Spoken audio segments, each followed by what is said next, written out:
Hi friends, welcome to Sharoos edu tips. എല്ലാ സുഹൃത്തുക്കൾക്കും ഷാരൂസ് എഡു ടിപ്സിലേക്ക് സ്വാഗതം. നമ്മൾ പഠിച്ചുകൊണ്ടിരിക്കുന്നത് 10th പ്രിലിംസിൻ്റെ ഫസ്റ്റ് സ്റ്റേജ് ക്വസ്റ്റ്യനും അതിൻ്റെ ആൻസറുമാണ് പഠിച്ചുകൊണ്ടിരിക്കുന്നത്. ഇനി എക്സാമുള്ള 2ഉം 3ഉം 4ഉം ഘട്ടക്കാർ ഈ ക്വസ്റ്റ്യൻ പേപ്പർ നല്ലതുപോലെ വിശദീകരിച്ച് പഠിച്ചിട്ട് പോകണം. നമ്മൾ GKയുടെ ക്വസ്റ്റ്യനാണ് പറഞ്ഞുകൊണ്ടിരിക്കുന്നത്. ഇന്നൊരു 5 ക്വസ്റ്റ്യൻ നമുക്ക് നോക്കാം. ആദ്യത്തെ ക്വസ്റ്റ്യൻ, ഒന്നാമത്തെ ക്വസ്റ്റ്യൻ, വൈകുണ്ഠസ്വാമികളെ സംബന്ധിച്ചുള്ള താഴെ പറയുന്ന പ്രസ്താവനകളിൽ ശരിയായവ കണ്ടെത്തുക. ശരിയായതാണ് ചോദിച്ചേക്കുന്നത്. 1. 1908 തിരുവനന്തപുരം ജില്ലയിലെ കൊല്ലൂർ ഗ്രാമത്തിൽ ജനിച്ചു. 2. അദ്ദേഹത്തിന്റെ വിശ്വാസ സംഹിത അയ്യാവഴി എന്നറിയപ്പെടുന്നു. 3. അരുൾനൂൽ അദ്ദേഹത്തിന്റെ രചനയാണ്. 4. കണ്ണാടി പ്രതിഷ്ഠ നടത്തി. ഇതിൽ ശരി ഉത്തരം ഓപ്ഷൻ ബി ആണ്. 2ഉം 3ഉം 4ഉമാണ് ആൻസർ. അദ്ദേഹത്തിന്റെ വിശ്വാസ സംഹിത അയ്യാവഴി എന്നറിയപ്പെടുന്നു. അരുൾനൂൽ അദ്ദേഹത്തിന്റെ രചനയാണ്. കണ്ണാടി പ്രതിഷ്ഠ നടത്തി. ഇതാണ് ആൻസർ. ഓപ്ഷൻ ബി 2ഉം 3ഉം 4ഉമാണ് ആൻസർ. ഓപ്ഷൻ 1, 1908 തിരുവനന്തപുരം ജില്ലയിലെ കൊല്ലൂർ ഗ്രാമത്തിൽ ജനിച്ചു. തെറ്റാണ്. അദ്ദേഹം 1809 മാർച്ച് 12 സ്വാമിത്തോപ്പ്, കന്യാകുമാരി ജില്ലയിലെ സ്വാമിത്തോപ്പ് എന്ന സ്ഥലത്താണ് വൈകുണ്ഠസ്വാമികൾ ജനിക്കുന്നത്. അദ്ദേഹത്തിന്റെ ജന്മസ്ഥലം പ്രീവിയസ് ക്വസ്റ്റ്യൻ ആണ്. സ്വാമിത്തോപ്പ്, കന്യാകുമാരി. കന്യാകുമാരി സ്വാമിത്തോപ്പിലാണ് ജന്മസ്ഥലം. അദ്ദേഹത്തിന്റെ ജനനം 1809 മാർച്ച് 12 നമുക്ക് വൈകുണ്ഠസ്വാമികളെ കുറിച്ച് പരീക്ഷയ്ക്ക് ചോദിച്ചിട്ടുള്ള പ്രീവിയസ് ക്വസ്റ്റ്യനൊക്കെ നോക്കാം. വൈകുണ്ഠസ്വാമികളുടെ പിതാവിൻ്റെ പേര് പൊന്നുനാടാർ, മാതാവ് വെയിലാളമ്മ, ഭാര്യ തിരുമാലമ്മാൾ. അത് അത്ര ഇമ്പോർട്ടൻ്റ് അല്ല, ഓർത്ത് വെച്ചിരുന്നാൽ മതി. അദ്ദേഹം അന്തരിച്ച വർഷം 1851 ജൂൺ 3. അത് പഠിക്കണം. അന്തരിച്ച വർഷം 1851 ജൂൺ 3. അതുപോലെ അടുത്ത ഒരു പ്രീവിയസ് ക്വസ്റ്റ്യൻ ആണ് കുട്ടിക്കാല നാമം. കുട്ടിക്കാലത്ത് വൈകുണ്ഠസ്വാമികൾ അറിയപ്പെട്ടിരുന്ന പേര് പ്രീവിയസ് ക്വസ്റ്റ്യൻ ആണ്. മുടിചൂടും പെരുമാൾ. മുടിചൂടും പെരുമാൾ എന്നാണ് കുട്ടിക്കാലത്ത് വൈകുണ്ഠസ്വാമികൾ അറിയപ്പെട്ടിരുന്നത്. അത് പ്രീവിയസ് ക്വസ്റ്റ്യൻ ആണ്. കുട്ടിക്കാല നാമം മുടിചൂടും പെരുമാൾ. അതുപോലെ ദക്ഷിണേന്ത്യയിൽ ആദ്യമായി കണ്ണാടി പ്രതിഷ്ഠ നടത്തിയ നവോത്ഥാന നായകൻ. പ്രീവിയസ് ക്വസ്റ്റ്യൻ ആണ്. അതുപോലെ സമപന്തി ഭോജനം ആരംഭിച്ച സാമൂഹ്യ പരിഷ്കർത്താവ്. സമപന്തി ഭോജനം ആരംഭിച്ച സാമൂഹ്യ പരിഷ്കർത്താവാണ് വൈകുണ്ഠസ്വാമികൾ. അന്നേരം പന്തി ഭോജനം ആരംഭിച്ച? പന്തി ഭോജനം തൈക്കാട് അയ്യയാണ്. അത് പ്രീവിയസ് ക്വസ്റ്റ്യനാ. പന്തി ഭോജനം ആണെങ്കിൽ തൈക്കാട് അയ്യ. വൈകുണ്ഠസ്വാമി സമപന്തി ഭോജനം. സമപന്തി ഭോജനം ആരംഭിച്ച സാമൂഹിക പരിഷ്കർത്താവാണ് വൈകുണ്ഠസ്വാമികൾ. അതുപോലെ വൈകുണ്ഠസ്വാമികളെ അറസ്റ്റ് ചെയ്ത് 110 ദിവസം ശിങ്കാരത്തോപ്പ് എന്ന ജയിലിൽ അടച്ച തിരുവിതാംകൂർ രാജാവ് സ്വാതി തിരുനാളാണ് 1838. ഈ ജയില് പരീക്ഷയ്ക്ക് പ്രീവിയസ് ക്വസ്റ്റ്യൻ ആണ്. ഈ ജയില് ചോദിച്ചിട്ടുണ്ട്. ശിങ്കാരത്തോപ്പ്. വൈകുണ്ഠസ്വാമികളെ ജയിലിൽ അടച്ച ആ ജയിലിൻ്റെ പേര് ശിങ്കാരത്തോപ്പ്. ജയിലിലടച്ച് തിരുവിതാംകൂർ രാജാവാണ് സ്വാതി തിരുനാൾ. അപ്പോൾ പറഞ്ഞത് ജന്മസ്ഥലം സ്വാമിത്തോപ്പ്, കന്യാകുമാരി. അദ്ദേഹത്തിൻ്റെ കുട്ടിക്കാല നാമം മുടിചൂടും പെരുമാൾ. അതുപോലെ സമപന്തി ഭോജനം ആരംഭിച്ച സാമൂഹ്യ പരിഷ്കർത്താവാര്? വൈകുണ്ഠസ്വാമികൾ. ദക്ഷിണേന്ത്യയിൽ ആദ്യമായി കണ്ണാടി പ്രതിഷ്ഠ നടത്തിയ നവോത്ഥാന നായകൻ വൈകുണ്ഠസ്വാമി. അതുപോലെ ശിങ്കാരത്തോപ്പ് ജയിലിൽ അടച്ചത് സ്വാതി തിരുനാൾ. ഇത്രയും പ്രീവിയസ് ക്വസ്റ്റ്യൻ ആണ്. അതുപോലെ സമത്വ സമാജം, കേരളത്തിലെ സാമൂഹിക പരിഷ്കാരങ്ങൾക്ക് തുടക്കം കുറിച്ച ആദ്യത്തെ നവോത്ഥാന പ്രസ്ഥാനം ഏത്? പ്രീവിയസ് ക്വസ്റ്റ്യൻ ആണ്. സമത്വ സമാജം. ഇത് സ്ഥാപിച്ച വർഷം പഠിക്കണം. 1836. അപ്പോൾ സമത്വ സമാജം സ്ഥാപിച്ചത് ആര്? വൈകുണ്ഠസ്വാമികളാണ് സമത്വ സമാജം സ്ഥാപിച്ചത്. അതിൻ്റെ വർഷം 1836. കേരളത്തിലെ സാമൂഹിക പരിഷ്കാരങ്ങൾക്ക് തുടക്കം കുറിച്ച ആദ്യത്തെ നവോത്ഥാന പ്രസ്ഥാനമാണ് സമത്വ സമാജം. അടുത്ത ഒരു പ്രീവിയസ് ക്വസ്റ്റ്യൻ ആണ് വൈകുണ്ഠസ്വാമികൾ ലോകത്തിന് നൽകിയ മഹത് വചനം. അത് പരീക്ഷയ്ക്ക് ചോദിച്ചിട്ടുണ്ട്. ഇനിയും ചോദിക്കാം. എന്താണ്? ജാതി ഒന്ന്, മതം ഒന്ന്, കുലം ഒന്ന്, ദൈവം ഒന്ന്, ലോകമൊന്ന്, മനുഷ്യന്. ഇത് പ്രീവിയസ് ക്വസ്റ്റ്യൻ ആണ്. വൈകുണ്ഠസ്വാമികൾ ലോകത്തിന് നൽകിയ മഹത് വചനം. ജാതി ഒന്ന്, മതം ഒന്ന്, കുലം ഒന്ന്, ദൈവം ഒന്ന്, ലോകമൊന്ന്, മനുഷ്യന്. അതുപോലെ വൈകുണ്ഠസ്വാമികൾ ആരംഭിച്ച ആരാധനാലയങ്ങൾ അറിയപ്പെടുന്ന പേരാണ് നിഴൽത്താങ്കൾ. നിഴൽത്താങ്കൾ എന്നാണ് വൈകുണ്ഠസ്വാമികൾ ആരംഭിച്ച ആരാധനകൾ അറിയപ്പെടുന്ന പേര്. അതുപോലെ വൈകുണ്ഠസ്വാമികൾ മുന്നോട്ട് വെച്ച ദാർശനിക ചിന്താ പദ്ധതിയാണ് അയ്യാവഴി. അതും നേരത്തെയും ചോദിച്ചിട്ടുണ്ട്. വൈകുണ്ഠസ്വാമികൾ മുന്നോട്ട് വെച്ച ദാർശനിക ചിന്താ പദ്ധതിയാണ് അയ്യാവഴി. അതുപോലെ ഈ അയ്യാവഴി മതത്തിൻ്റെ ചിഹ്നം എന്ന് പറയുന്നത് തീജ്വാല വഹിക്കുന്ന താമരയാണ്. അയ്യാവഴി മതത്തിൻ്റെ ചിഹ്നം തീജ്വാല വഹിക്കുന്ന താമരയാണ്. അതുപോലെ അദ്ദേഹത്തിൻ്റെ പ്രധാന കൃതികൾ പരീക്ഷയ്ക്ക് ചോദിച്ചിട്ടുണ്ട്. അഖിലത്തിരട്ട്, അമ്മാനെ, അരുൾനൂൽ, ഇതെല്ലാം അദ്ദേഹത്തിൻ്റെ പ്രധാന കൃതികളാണ്. അതുപോലെ മഹാവിഷ്ണുവിൻ്റെ അവതാരമാണെന്ന് സ്വയം വിശേഷിപ്പിച്ച നവോത്ഥാന നായകനാണ് വൈകുണ്ഠസ്വാമികൾ. അതുപോലെ ബ്രിട്ടീഷുകാരുടെ, അതൊരു പ്രീവിയസ് ക്വസ്റ്റ്യൻ ആണ്, ബ്രിട്ടീഷുകാരുടെ ഭരണത്തെ വെണ്ണീച്ച ഭരണമെന്ന് വിശേഷിപ്പിച്ചതാര്? അത് വൈകുണ്ഠസ്വാമികളാണ്. ബ്രിട്ടീഷുകാരുടെ ഭരണത്തെ വെണ്ണീച്ച ഭരണമെന്നും തിരുവിതാംകൂറിലെ രാജാക്കന്മാരുടെ ഭരണത്തെ കരിനീച്ച ഭരണമെന്നും വിശേഷിപ്പിച്ചു. അത് പ്രീവിയസ് ക്വസ്റ്റ്യൻ ആണ്, പഠിക്കണം. അപ്പോൾ നമ്മൾ പറഞ്ഞത് വൈകുണ്ഠസ്വാമികളെ സംബന്ധിച്ചുള്ള താഴെ പറയുന്ന പ്രസ്താവനകളിൽ ശരിയായവ കണ്ടെത്തുക. അതിൻ്റെ ആൻസർ ഓപ്ഷൻ ബി 2, 3, 4 ശരി ഉത്തരം. അദ്ദേഹത്തിൻ്റെ വിശ്വാസ സംഹിത അയ്യാവഴി എന്നറിയപ്പെടുന്നു. അരുൾനൂൽ അദ്ദേഹത്തിൻ്റെ രചനയാണ്. കണ്ണാടി പ്രതിഷ്ഠ നടത്തി. അടുത്തത് 2ാമത്തെ ക്വസ്റ്റ്യൻ. വയനാട്ടിൽ ബ്രിട്ടീഷുകാർക്കെതിരായി നടന്ന കുറിച്യ കലാപത്തെ പറ്റി താഴെ പറയുന്നവയിൽ തെറ്റായ പ്രസ്താവന ഏത്? തെറ്റാണ് ചോദിച്ചേക്കുന്നത്. വയനാട്ടിൽ ബ്രിട്ടീഷുകാർക്കെതിരായി നടന്ന കുറിച്യ കലാപത്തെ പറ്റി താഴെ പറയുന്നവയിൽ തെറ്റായ പ്രസ്താവന ഏത്? 1. കലാപം നടന്നത് 1812 2. കലാപത്തെ അടിച്ചമർത്താൻ ബ്രിട്ടീഷുകാർ രാമനമ്പിയെയാണ് നിയോഗിച്ചത്. 3. കലാപത്തിന്റെ പ്രധാന നേതാവായ പാലിയത്തച്ഛനെ ബ്രിട്ടീഷുകാർ വധിച്ചു. 4. വട്ടത്തൊപ്പിക്കാരെ നാട്ടിൽ നിന്നും പുറത്താക്കുക എന്ന മുദ്രാവാക്യം കലാപകാരികൾ ഉയർത്തി. ഇതിന്റെ ആൻസർ ഓപ്ഷൻ സി 2, 3 മാത്രം. കലാപത്തെ അടിച്ചമർത്താൻ ബ്രിട്ടീഷുകാർ രാമനമ്പിയെയാണ് നിയോഗിച്ചത്. കലാപത്തിന്റെ പ്രധാന നേതാവായ പാലിയത്തച്ഛനെ ബ്രിട്ടീഷുകാർ വധിച്ചു. ഇതാണ് ഇതിന്റെ ആൻസർ. അപ്പോൾ കുറിച്യർ കലാപം, കുറിച്യർ ലഹള നടന്നത് 1812 മാർച്ച് 25 വയനാട്ടിലാണ് കുറിച്യർ ലഹള നടന്നത്. കുറിച്യർ ലഹള നടന്നത് 1812 മാർച്ച് 25 വയനാട്ടിലാണ് കുറിച്യർ ലഹള നടന്നത്. ഈ കുറിച്യർ ലഹളയുടെ കാരണം എന്താണ്? ഗോത്രവർഗക്കാരായ കുറിച്യരും കുറുമ്പരുടെയും മേൽ ബ്രിട്ടീഷുകാർ നികുതി ഏർപ്പെടുത്തിയതാണ് ഈ കുറിച്യ ലഹളയ്ക്ക് കാരണം. അത് പ്രീവിയസ് ക്വസ്റ്റ്യൻ ആണ്. കുറിച്യ ലഹളയുടെ കാരണം ഗോത്രവർഗക്കാരായ കുറിച്യരുടെയും കുറുമ്പരുടെയും മേൽ ബ്രിട്ടീഷുകാർ നികുതി ഏർപ്പെടുത്തിയതാണ് ഇതിൻ്റെ കാരണം. കുറിച്യ ലഹളയുടെ നേതാവ് രാമനമ്പിയാണ്. കുറിച്യ ലഹളയുടെ നേതാവ് രാമനമ്പി. ഈ ലഹളയ്ക്ക് നേതൃത്വം നൽകിയത് ആരൊക്കെയാണ്? 1000 വീട്ടിൽ കോന്തപ്പൻ, വെൺകലോൺ കേളു. 1000 വീട്ടിൽ കോന്തപ്പനും വെൺകലോൺ കേളുമാണ് കുറിച്യ ലഹളയ്ക്ക് നേതൃത്വം നൽകിയത്. ഇതെല്ലാം പരീക്ഷയ്ക്ക് ചോദിച്ചിട്ടുള്ളതാണ്. അടുത്ത ഒരു പ്രീവിയസ് ക്വസ്റ്റ്യൻ ആണ്. മുദ്രാവാക്യം, കുറിച്യ ലഹളയുടെ മുദ്രാവാക്യം വട്ടത്തൊപ്പിക്കാരെ പുറത്താക്കുക എന്നതാണ് കുറിച്യ ലഹളയുടെ മുദ്രാവാക്യം.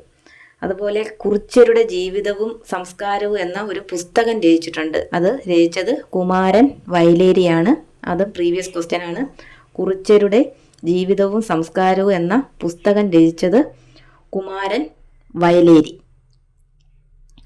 അതുപോലെ അടുത്ത ഒരു പ്രീവിയസ് ക്വസ്റ്റ്യൻ ആണ്. ഒരു മാസം കൂടി പിടിച്ചു നിൽക്കാൻ കലാപകാരികൾക്ക് കഴിയുമായിരുന്നെങ്കിൽ രാജ്യം അവരുടെ നിയന്ത്രണത്തിലായേനെ എന്ന് കുറിച്യ കലാപത്തെക്കുറിച്ച് അഭിപ്രായപ്പെട്ടതാര് എന്ന് ചോദിച്ചിട്ടുണ്ട്. TH ബേബറാണ് ഇങ്ങനെ അഭിപ്രായപ്പെട്ടത്. പ്രീവിയസ് ക്വസ്റ്റ്യൻ ആണ്. ഒരു മാസം കൂടി പിടിച്ചു നിൽക്കാൻ കലാപകാരികൾക്ക് കഴിയുമായിരുന്നെങ്കിൽ രാജ്യം അവരുടെ നിയന്ത്രണത്തിലായേനെ എന്ന് കുറിച്യ കലാപത്തെക്കുറിച്ച് അഭിപ്രായപ്പെട്ടത് TH ബേബറാണ്. അപ്പോൾ കുറിച്യലഹളയെ കുറിച്ചാണ് പറയുന്നത്. കുറിച്യലഹള നടന്നത് 1812 മാർച്ച് 25 വയനാട്ടിലാണ് കുറിച്യലഹള നടന്നത്. ഈ കുറിച്യലഹളയുടെ നേതാവ് രാമനമ്പിയാണ് കുറിച്യലഹളയുടെ നേതാവ്. കുറിച്യലഹളയ്ക്ക് നേതൃത്വം നൽകിയ ആൾക്കാർ 1000 വീട്ടിൽ കോന്തപ്പൻ, വെൺകലോൺ കേളു. 1000 വീട്ടിൽ കോന്തപ്പൻ, വെൺകലോൺ കേളുവാണ് കുറിച്യലഹളയ്ക്ക് നേതൃത്വം നൽകിയത്.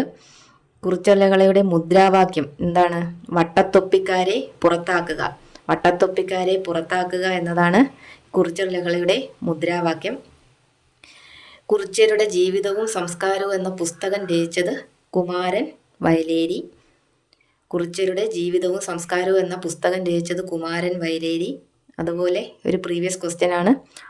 ഒരു മാസം കൂടി പിടിച്ചു നിൽക്കാൻ കലാപകാരികൾക്ക് കഴിയുമായിരുന്നെങ്കിൽ രാജ്യം അവരുടെ നിയന്ത്രണത്തിലായേനെ എന്ന് കുറിച്യർ കലാപത്തെക്കുറിച്ച് അഭിപ്രായപ്പെട്ടതാരാണ്?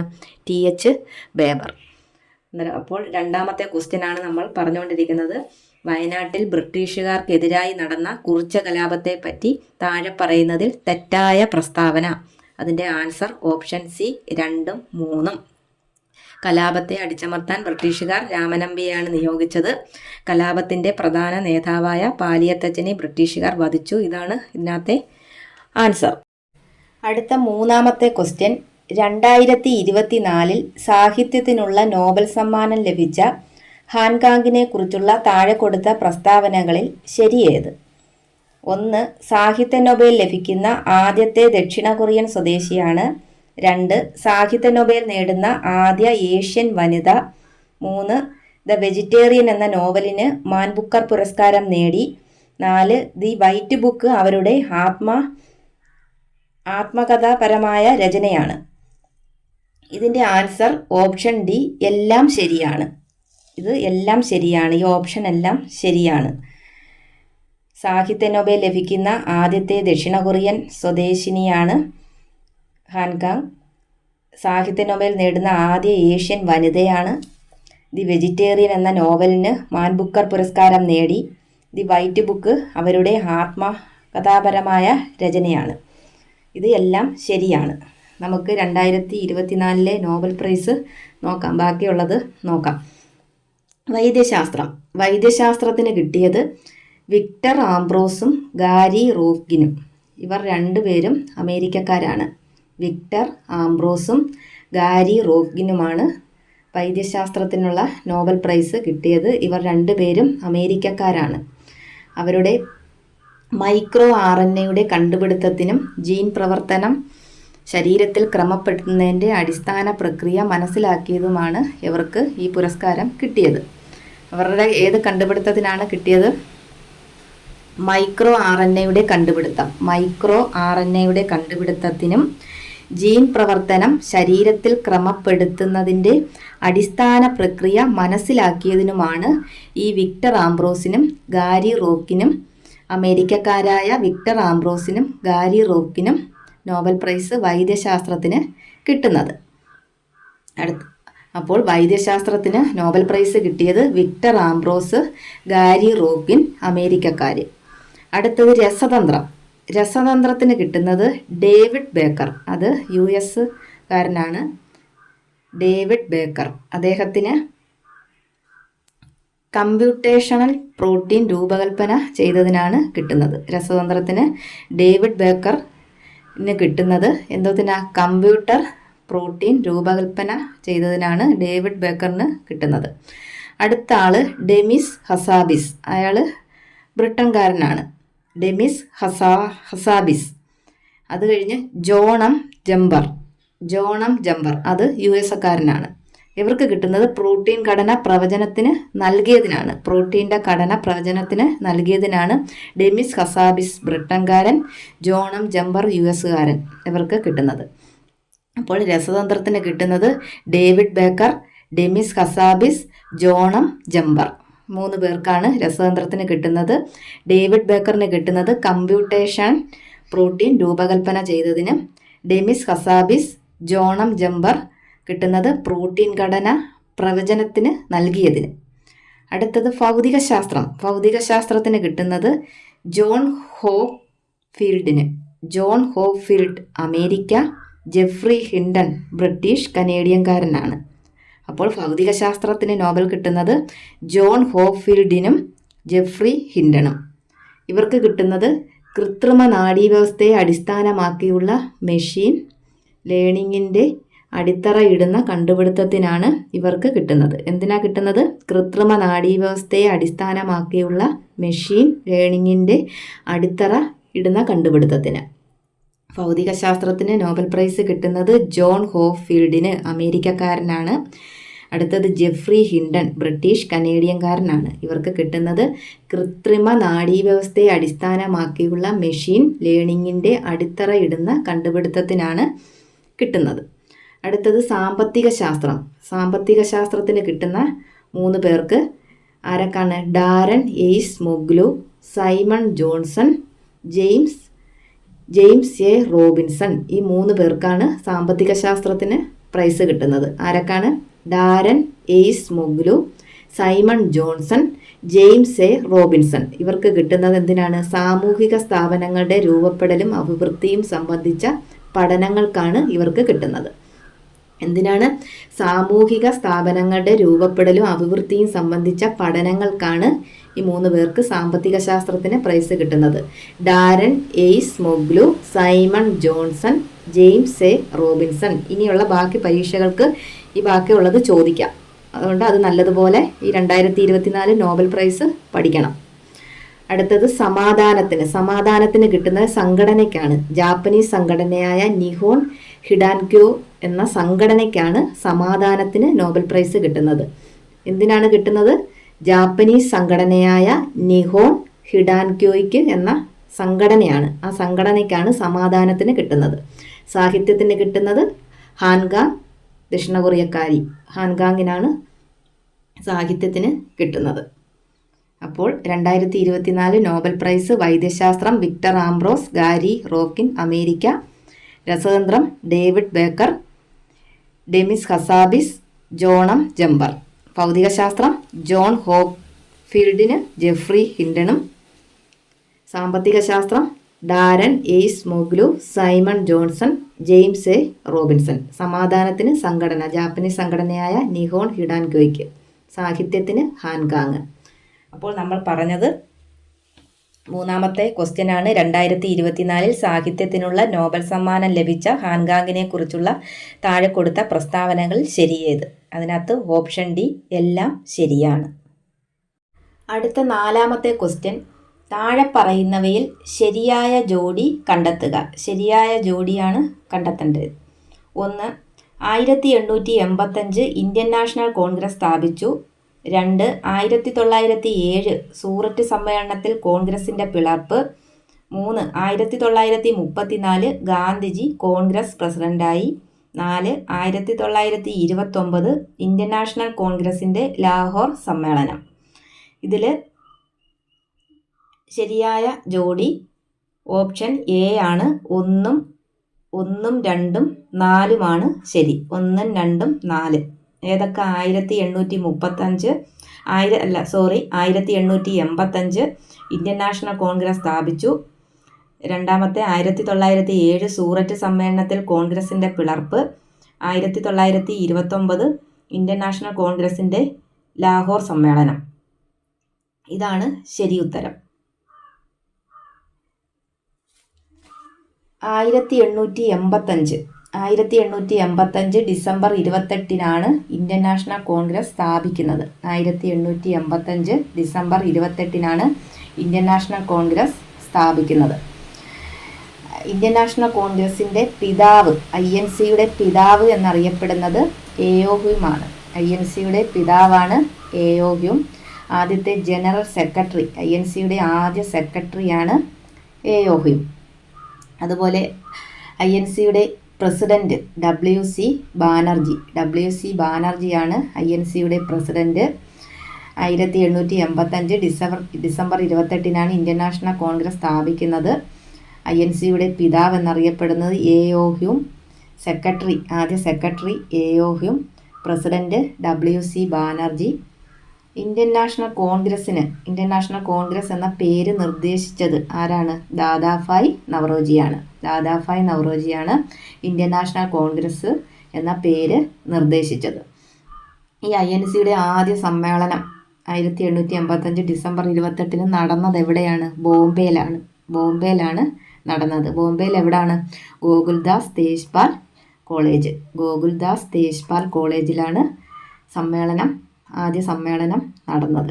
INCയുടെ ആദ്യ സമ്മേളനത്തിൽ പങ്കെടുത്തവരുടെ എണ്ണം എത്രയാണ്? 72. 72 പേരാണ് ആദ്യ സമ്മേളനത്തിൽ പങ്കെടുത്തത്. അപ്പോൾ INCയുടെ ആദ്യ സമ്മേളനം നടന്നത് ബോംബെയിലെ ഗോകുൽദാസ് തേജ്പാൽ കോളേജിലാണ്. ആദ്യ സമ്മേളനത്തിൽ പങ്കെടുത്തവരുടെ എണ്ണം 72. ഗാന്ധിജി INC പ്രസിഡന്റായ വർഷം 1924 ഗാന്ധിജി INC പ്രസിഡന്റായത്. 1924 വേദി എവിടാണ്? ബെൽഗാമിലാണ്. ബെൽഗാം ഏത് സ്ഥലത്താണ്? കർണാടകയിലാണ് ബെൽഗാം. അപ്പോൾ ഗാന്ധിജി അധ്യക്ഷനായത് 1924 ബെൽഗാം കോൺഗ്രസ്സിലാണ്, അത് കർണാടകയിലാണ്.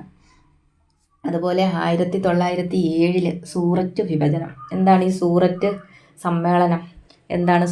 സമ്മേളനം?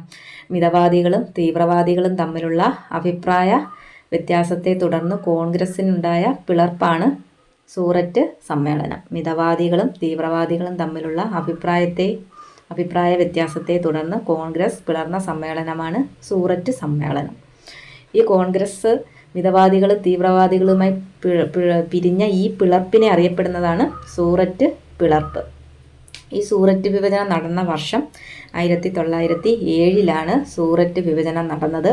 ഈ സൂററ്റ് വിഭജനം നടക്കുമ്പോൾ INCയുടെ പ്രസിഡന്റ് ആരാണ്? റാഷ് ബിഹാരി ഘോഷാണ്. സൂററ്റ് വിഭജനം നടക്കുമ്പോൾ ഇന്ത്യൻ നാഷണൽ കോൺഗ്രസ് പ്രസിഡന്റാണ് റാഷ് ബിഹാരി ഘോഷ്.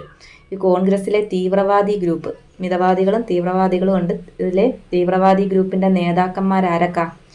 ലാൽ പാൽ ബാൽ. ആരൊക്കെയാണ്? ലാലാ ലജ്പത് റായ്, ബാലഗംഗാധര തിലക്, ബിപിൻ ചന്ദ്ര പാൽ.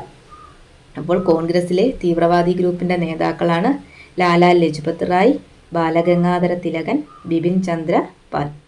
അതുപോലെ കോൺഗ്രസ്സിലെ മിതവാദി വിഭാഗത്തിൻ്റെ നേതാവാണ് ഗോപാലകൃഷ്ണ ഗോഖലെയാണ് മിതവാദികളുടെ നേതാവ്. അതുപോലെ മിതവാദികളും തീവ്രവാദികളും ഒന്നിച്ചു ചേർന്ന കോൺഗ്രസ് സമ്മേളനം ഏതാണ്? ലക്നൗ സമ്മേളനമാണ്. 1916 ലക്നൗ സമ്മേളനത്തിലാണ് മിതവാദികളും തീവ്രവാദികളും ഒന്നിച്ച കോൺഗ്രസ് സമ്മേളനം നടക്കുന്നത്. അതുപോലെ 1929 ലാഹോർ സമ്മേളനം നടക്കുന്നത്. 1929 ലാഹോർ സമ്മേളനം. ഈ ലാഹോർ സമ്മേളനത്തിൻ്റെ അധ്യക്ഷനാണ് ജവഹർലാൽ നെഹ്റു ആണ് ലാഹോർ സമ്മേളനത്തിൻ്റെ അധ്യക്ഷൻ. ഈ ലാഹോർ എവിടെയാ? പാകിസ്ഥാനിലാണ് ലാഹോർ. അതുപോലെ ഈ ലാഹോർ സമ്മേളനത്തിൻ്റെ പ്രത്യേകത എന്തൊക്കെയാണ്? പൂർണ്ണ സ്വരാജ് പ്രഖ്യാപനം നടന്നത് ഈ ലാഹോർ സമ്മേളനത്തിലാണ്. അതുപോലെ ജവഹർലാൽ നെഹ്റു പ്രസിഡന്റായ ആദ്യ സമ്മേളനമാണ് ലാഹോർ സമ്മേളനമാണ് ജവഹർലാൽ നെഹ്റു അധ്യക്ഷനായ ആദ്യ സമ്മേളനം. അതുപോലെ നിയമലംഘന പ്രസ്ഥാനം ആരംഭിക്കാൻ തീരുമാനിച്ച സമ്മേളനം ഏതാണ്? ഈ ലാഹോർ സമ്മേളനമാണ്. 1929 ലാഹോർ സമ്മേളനം. അതിൻ്റെ അധ്യക്ഷൻ ജവഹർലാൽ നെഹ്റു ആണ്. ഈ ലാഹോർ സ്ഥിതി ചെയ്യുന്നത് പാകിസ്ഥാനിലാണ്. ഇതിൻ്റെ പ്രത്യേകതകൾ എന്തൊക്കെയാണ്? ഈ സമ്മേളനത്തിൽ പൂർണ്ണ സ്വരാജ് പ്രഖ്യാപനം നടന്നു. ജവഹർലാൽ നെഹ്റു പ്രസിഡന്റായ ആദ്യ സമ്മേളനമാണ്. അതുപോലെ നിയമലംഘന പ്രസ്ഥാനം ആരംഭിക്കാൻ തീരുമാനിച്ച സമ്മേളനമാണ് ലാഹോർ സമ്മേളനം. അപ്പോൾ നമ്മൾ എന്താണ് പറഞ്ഞത്? 4ാമത്തെ ക്വസ്റ്റ്യനാണ്. താഴെ പറയുന്നവയിൽ ശരിയായ ജോഡി കണ്ടെത്തുക. ഇതിൻ്റെ ഓപ്ഷൻ A 1, 2, 4 ആൻസർ. അടുത്തത് 5-ാമത്തെ ക്വസ്റ്റ്യൻ ആണ്. 2024 നടന്ന ബ്രിക്സ് ഉച്ചകോടിയുമായി ബന്ധപ്പെട്ട താഴെ കൊടുത്തിരിക്കുന്ന പ്രസ്താവനകളിൽ ശരിയേത്? 1. 16-ാം ഉച്ചകോടിയാണ് കസാനിൽ നടന്നത്. കസാൻ സ്ഥിതി ചെയ്യുന്നത് ചൈനയിലാണ്. ബ്രിക്സിൻ്റെ ആസ്ഥാനം ന്യൂഡൽഹിയാണ്. 2009 ബ്രിക്സ് രൂപം കൊണ്ടത്. ഇതിൻ്റെ ആൻസർ ഓപ്ഷൻ ഡി 1ഉം 4ഉമാണ് ആൻസർ. 16-ാം ഉച്ചകോടിയാണ് കസാനിൽ നടന്നത്. 2009 ബ്രിക്സ് രൂപം കൊണ്ടത്. ഇതാണ് ആൻസർ. 2024 നടന്ന ബ്രിക്സ് ഉച്ചകോടിയുമായി ബന്ധപ്പെട്ട താഴെ കൊടുത്തിരിക്കുന്ന പ്രസ്താവനകളിൽ ശരിയേത്? അതിൻ്റെ ആൻസർ ഓപ്ഷൻ ഡി 1ഉം 4ഉമാണ് ആൻസർ. നമ്മളിന്ന് 5 ക്വസ്റ്റ്യൻ ആണ് പറഞ്ഞത്. 10th പ്രിലിംസിൻ്റെ പാർട്ട് 1ഉം പാർട്ട് 2ഉം ക്വസ്റ്റ്യൻ പേപ്പറിൻ്റെ പാർട്ട് 1ഉം പാർട്ട് 2ഉം ചെയ്തിട്ടുണ്ട്. അത് കാണാത്തവരുണ്ടെങ്കിൽ കാണുക. അതുപോലെ കറണ്ട് അഫയേഴ്സിൻ്റെ ഒരു ക്ലാസ്സും ചെയ്തിട്ടുണ്ട്. അതും കാണാത്തവരുണ്ടെങ്കിൽ കാണുക. നല്ലതുപോലെ പഠിക്കുക. അടുത്ത ഘട്ടങ്ങളിൽ നല്ലതുപോലെ പഠിച്ച് പരീക്ഷ എഴുതുക. Thank you.